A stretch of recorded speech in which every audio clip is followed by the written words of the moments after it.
जय श्री कृष्णा। राधे राधे दोस्तों, बोलिए सरस्वती माता की जय। आप सभी पर माता सरस्वती की कृपा सदैव बनी रहे। आज की वीडियो में आप जानेंगे कि साल 2025 में बसंत पंचमी का पर्व किस दिन मनाया जाएगा, सरस्वती माता का पूजन करने का मुहूर्त क्या रहेगा, पूजा विधि क्या रहेगी, इस दिन आपको क्या करना चाहिए। तो समस्त जानकारी आपको आज की इस वीडियो में मिलने वाली है। तो आप सभी लोग मेरे साथ जुड़े रहिएगा और वीडियो को पूरा जरूर देखिएगा। हमारे हिंदू धर्म में बसंत पंचमी को बड़ा ही विशेष महत्व माना जाता है। हर साल माघ मास के शुक्ल पक्ष की पंचमी तिथि को वसंत पंचमी का पर्व मनाया जाता है। धार्मिक मान्यता है कि माघ मास में शुक्ल पक्ष की पंचमी तिथि पर ही मां सरस्वती का जन्म हुआ था। इसी उपलक्ष्य में घर, मंदिरों व शिक्षा से जुड़े सभी संस्थानों में सरस्वती पूजा का भव्य आयोजन किया जाता है। साथ ही बसंत पंचमी का दिन विद्यार्थियों के लिए भी बेहद खास माना गया है, क्योंकि मां सरस्वती को विद्या, बुद्धि, संगीत और कला की देवी कहा जाता है। ऐसा कहा जाता है कि देवी सरस्वती की उपासना से विद्यार्थियों के कला कौशल में निखार और ज्ञान में वृद्धि होती है। इसके अलावा बसंत पंचमी को आमतौर पर सरस्वती पूजा भी कहा जाता है। साथ ही हिंदू धर्म में माघ का महीना त्योहारों का महीना कहा जाता है, क्योंकि इसमें सकट चौथ, सटतिला एकादशी, मौनी अमावस्या और गुप्त नवरात्रि जैसे बड़े त्योहार मनाए जाते हैं। माघ माह में पड़ने वाले त्योहारों में एक बसंत पंचमी भी है। यह दिन ज्ञान और संगीत की देवी सरस्वती माता की पूजा को समर्पित है। धार्मिक मान्यता है कि बसंत पंचमी के दिन सरस्वती माता की उपासना करने से व्यक्ति की खुशियों में वृद्धि होती है। साथ ही वसंत पंचमी का पर्व माता सरस्वती भगवान श्री हरि विष्णु के साथ साथ भगवान कामदेव को भी समर्पित होता है। ऐसे में आपको वसंत पंचमी के दिन माता सरस्वती के साथ साथ भगवान श्री हरि विष्णु और भगवान कामदेव की भी श्रद्धा पूर्वक विधि विधान से पूजा अर्चना करनी चाहिए। ऐसा करने से आपको जीवन में शुभ परिणाम देखने को मिलेंगे और आपके ज्ञान में वृद्धि होगी। यह पर्व भारत के साथ साथ पश्चिमोत्तर बांग्लादेश और नेपाल में भी धूमधाम से मनाया जाता है। इस त्योहार के साथ ही ठंड के मौसम की विदाई हो जाती है और साल के सबसे अच्छे माने जाने वाले मौसम यानी बसंत की शुरुआत भी हो जाती है। तो ऐसे में हम जान लेते हैं साल 2025 में बसंत पंचमी का पर्व कब मनाया जाएगा। तो पंचमी तिथि प्रारंभ होगी 2 फरवरी रविवार सुबह 9:14 से और पंचमी तिथि समाप्त होगी 3 फरवरी सोमवार सुबह 6:52 पर। यानी कि 2 फरवरी को 9:14 से शुरू हो जाएगी पंचमी तिथि। तो ऐसे में बसंत पंचमी का पर्व साल 2025 में 2 फरवरी दिन रविवार को मनाया जाएगा, लेकिन कुछ लोग उदया तिथि के अनुसार वसंत पंचमी का पर्व 3 फरवरी को भी मनाएंगे। तो आपके इधर जिस दिन भी वसंत पंचमी का पर्व मनाया जाए 2 या 3 को, तो आप उस दिन मना लें। वैसे दोनों ही दिन वसंत पंचमी का पर्व धूमधाम से मनाया जाएगा। अब बात करते हैं शुभ मुहूर्त की। तो 2 फरवरी को सूर्योदय होगा सुबह 7:10 पर, सूर्यास्त शाम 6:10 पर होगा। ब्रह्म मुहूर्त सुबह 5:33 से लेकर 6:21 तक का रहेगा। शिव योग सुबह 6:14 तक रहेगा। उसके बाद सिद्ध योग पूरे ही दिन रहेगा। भद्रा जो है शनिवार रात 10:26 से शुरू हो जाएगी और रविवार की सुबह 9:14 पर समाप्त हो जाएगी।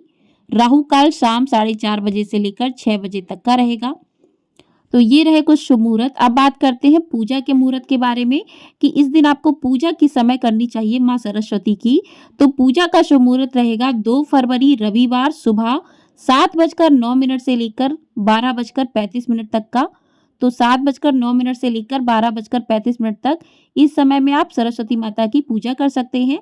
अब बात करते हैं कि इस दिन आपको पूजा किस प्रकार से करनी चाहिए, पूजा विधि क्या रहेगी। तो इस दिन आपको सुबह जल्दी उठकर स्नान आदि कर लेना है। इस दिन जो है महाकुंभ भी है, महाकुंभ में अमृत स्नान भी है, तो आप घर पर ही जो है गंगा जल डालकर स्नान कर सकते हैं। उसके बाद जो है आपको स्वच्छ वस्त्र धारण करने हैं। तो इस दिन पीले रंग का विशेष महत्व होता है, तो आप पीले रंग के वस्त्र धारण करें। घर में सभी सदस्यों को इस दिन पीले रंग के वस्त्र धारण करने चाहिए। उसके बाद आप एक चौकी लें, चौकी पर पीले रंग का आप वस्त्र बिछा लें और वस्त्र बिछाने के बाद आपके पास जो भी सरस्वती माता की प्रतिमा है, फोटो है, अगर आप मूर्ति लेकर आते हैं तो आपको मूर्ति जो लानी है वो खड़ी मुद्रा में नहीं होनी चाहिए, बैठी मुद्रा में होनी चाहिए और कमल के फूल पर होनी चाहिए। इस तरीके से जो है आप मूर्ति ला सकते हैं। अगर आपके पास फ़ोटो घर में है तो वो आप फ़ोटो रख सकते हैं। तो अच्छे से उसको स्नान करवा लें। स्नान करवाने के बाद फ़ोटो को एक फूलों का आसन देकर आप फ़ोटो को विराजमान करें चौकी पर। और उसके बाद आपको कलश की स्थापना ज़रूर करनी चाहिए, क्योंकि माँ के पूजन में कलश की स्थापना का विशेष महत्व होता है।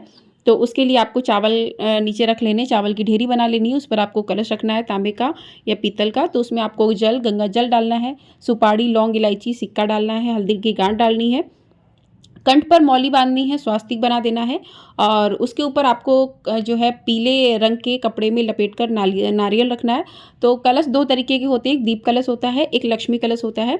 तो नारियल रख दें, नारियल रखकर नारियल को चूनर से जो है पीले रंग की चूनर से आप लपेट के, या कपड़ा मिल जाए तो कपड़े से लपेट कर उस पर रख दें। और उसके बाद माँ का पूजन जो है शुरू करें। तो माँ का पूजन करने के लिए सबसे पहले माँ को स्नान करवाएं। स्नान करवाने के बाद माँ को तिलक करें, सिंदूर अर्पित करें, रोली लगाएं, जो आपने कलश रखा है उसका भी पूजन करें, भगवान गणेश को स्थापित करें, क्योंकि सर्वप्रथम पूजन भगवान गणेश का होता है, तो सर्वप्रथम स्थापना उन्हीं की करें।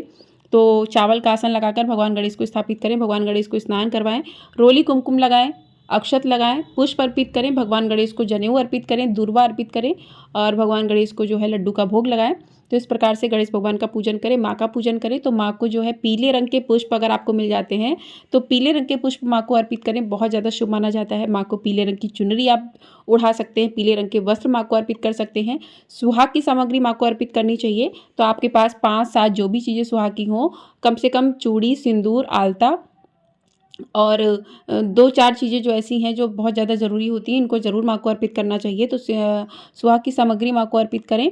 और उसके साथ ही माँ को आपको इस दिन भोग किन चीज़ों का लगाना है, तो आपको मीठे चावल जो है पीले रंग के मीठे चावल बनाने चाहिए, जो बसंत पंचमी पे बहुत ही ज़्यादा महत्वपूर्ण होते हैं। माँ को भोग इसी का लगाया जाता है। तो मीठे चावल आप बना लें और मीठे चावल का भोग माँ को लगाएं। इस दिन माँ को बेर का भोग, अगर आपको बेर मिल जाते हैं ना, तो बेर का भोग आप माँ को ज़रूर लगाएं, क्योंकि बेर जो है सरस्वती पूजा में बहुत ज़्यादा महत्वपूर्ण होते हैं। तो बेर अगर मिल जाए तो आप बेर का भोग ज़रूर लगाएं माँ को। उसके साथ ही आपके पास और भी कोई मौसमी फल हैं तो उनका भोग माँ को लगाएं। आप पंचमेवा का भी भोग माँ को लगा सकते हैं। तो इस प्रकार से माँ की पूजा जो है विधि विधान से करें, पूरे सच्चे मन भाव से। और जो भी आपके पास पुस्तकें हैं, जो भी बच्चों की किताबें हैं, तो उन किताबों को, पेन को, और जो भी अगर आप संगीत में रुचि रखते हैं तो जो भी आपके पास बीड़ा है, जो भी आपके पास जो भी यंत्र है संगीत से रिलेटेड, उन यंत्रों को वहीं पर रखें और उन सभी का पूजन आपको इस दिन करना है। तो आप जो है सभी चीज़ों पर जो है आप तिलक कर दें, सभी चीज़ों का आपको पूजन करना है। माँ के सामने दीपक प्रज्वलित करें, धूप दीप जो है नैवेद्य अर्पित करें माँ को, और सभी का पूजन करें जो भी चीज़ें हैं। और इस दिन जो है माँ को अबीर गुलाल ज़रूर चढ़ाना चाहिए। कहते हैं कि इस दिन से बसंत की ऋतु स्टार्ट हो जाती है, जो कि सबसे ज़्यादा अच्छी मानी जाती है। तो माँ को जो है अबीर गुलाल ज़रूर अर्पित करें इस दिन। और जो भी चीज़ें आपने माँ के पास रखी हैं सभी का आपको पूजन करना है, जो भी बच्चे की किताबें हैं, पेंसिल है। और अगर आपका बच्चा किसी विषय में कमज़ोर है तो उस विषय की पुस्तक माँ के सामने रखें और माँ से प्रार्थना करें कि मेरे बच्चे का मतलब कि जो भी सब्जेक्ट कमज़ोर है वो अच्छा हो, माँ अपनी कृपा बनाए रखें। तो इस प्रकार से जो है सभी किताबें, कॉपियाँ, जो भी यंत्र हैं, अगर कोई डांस में रुचि रखता है तो उसको घुंघरू वहाँ पर रखने चाहिए, मुरली रखनी चाहिए। तो इन सभी चीज़ों का पूजन करना चाहिए आपको। तो इस प्रकार से पूजन करने के साथ ही माँ की कथा को भी सुनना चाहिए। कथा आपको हमारे चैनल पर मिल जाएगी बसंत पंचमी की, तो आप लोग उस कथा को भी अवश्य सुनिएगा। कथा सुनने के बाद माँ की आरती करें और आरती करने के बाद माँ से क्षमा प्रार्थना करें। और पूजा में आप जो है दक्षिणा जरूर अर्पित करें, क्योंकि दक्षिणा से पूजा में जो भी कमी रह जाती है उसको पूरा करती है।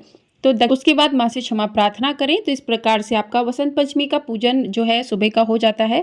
उसके बाद शाम के समय आपको माँ को भोग लगाना है। भोग लगाने के साथ ही दीपक जलाना है, आरती करनी है। और शाम को आपको 5 दीपक जो है ज़रूर जलाने चाहिए, तिल के या फिर घी के आप जला दें। तो शाम के समय 5 दीपक आपको ज़रूर जलाना चाहिए।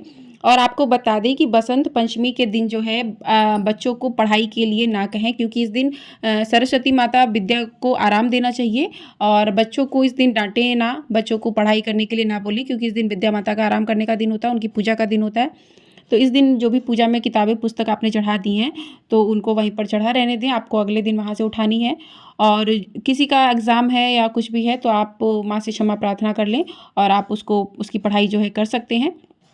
तो इस प्रकार से जो है माँ का पूजन पूरे विधि विधान से करें तो माँ सरस्वती हर विद्यार्थी पर अपनी कृपा जो है ज़रूर बनाए रखें।